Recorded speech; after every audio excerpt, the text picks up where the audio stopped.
اعوذ باللہ من الشیطان الرجیم اللہ کی پناہ مانگتا ہوں میں شیطان مردود سے۔ بسم اللہ الرحمن الرحیم اللہ کے نام سے شروع جو نہایت مہربان رحمت والا ہے۔ وقال طائفة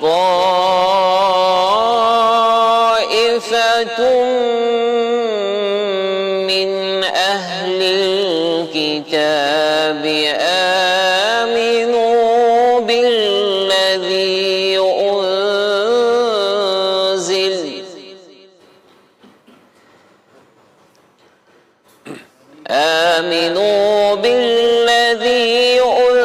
أنزل على الذين آمنوا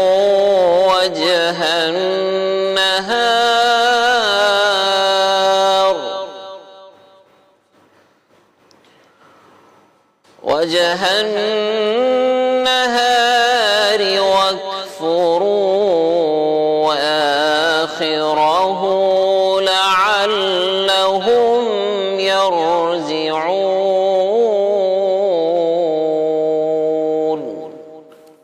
آسان ترجمہ قرآن کنز العرفان۔ اور کتابیوں کے ایک گروہ نے کہا جو ایمان والوں پر نازل ہوا ہے، صبح کو اس پر ایمان لاؤ اور شام کو انکار کر دو، ہو سکتا ہے اس طرح مسلمان بھی اسلام سے پھر جائیں۔ وقالت طائفۃ من اہل الکتاب، اور کتابیوں کے ایک گروہ نے کہا، یعنی یہودی اسلام کی مخالفت میں دن رات نئی نئی سازشیں کیا کرتے تھے۔ خیبر کے کچھ یہودیوں نے آپس میں مشورہ کیا اور مشورہ کر کے ایک سازش تیار کی کہ ان کی ایک جماعت صبح کے وقت اسلام لے آئے اور شام کو مرتد ہو جائے، اسلام سے پھر جائے، اور لوگوں کو یہ کہے کہ ہم نے اپنی کتابوں میں جو دیکھا تو ثابت ہوتا ہے کہ محمد صلی اللہ علیہ وآلہ وسلم یہ وہ نبی نہیں ہے جن کی ہماری کتابوں میں خبر ہے، تاکہ اس حرکت سے مسلمانوں کو اپنے دین میں شبہ پیدا ہو جائے اور یہ اپنے دین سے پھر جائیں۔ لیکن اللہ تعالیٰ نے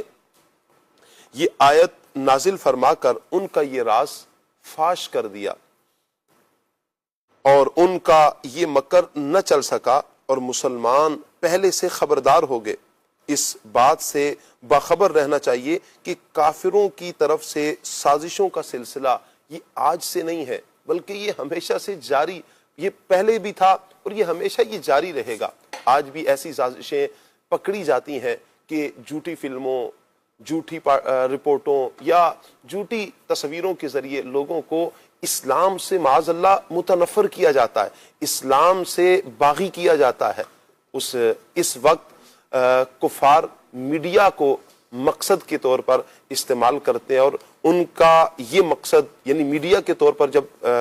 میڈیا کو استعمال کرتے ہیں اپنے مقصد میں کامیابی کے لیے، اور جب کوئی اس انداز میں مسلمان آگے بڑھتا ہے، دیکھتا ہے، اللہ کی پناہ، تو اللہ نہ کرے کہیں دل میں اس طرح کی نفرتیں اسلام کے بارے میں آ جائیں، اسلام سے دل متنفر ہو جائے، تو ضروری یہی ہے کہ کفار کی سازشوں کو ہم سمجھتے رہیں اور دین اسلام کی اہمیت، دین اسلام کی افادیت کو اپنے ذہن میں رکھیں گے تو انشاءاللہ کبھی اسلام سے ہمارا دل نہیں بدلے گا۔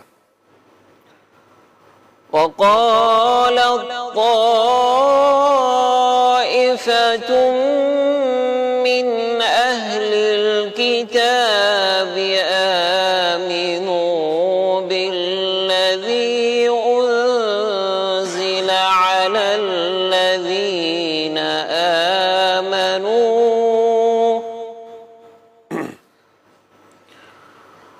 أنزل على الذين آمنوا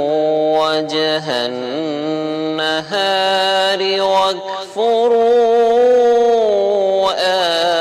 آخره وجه النهار واكفروا آخره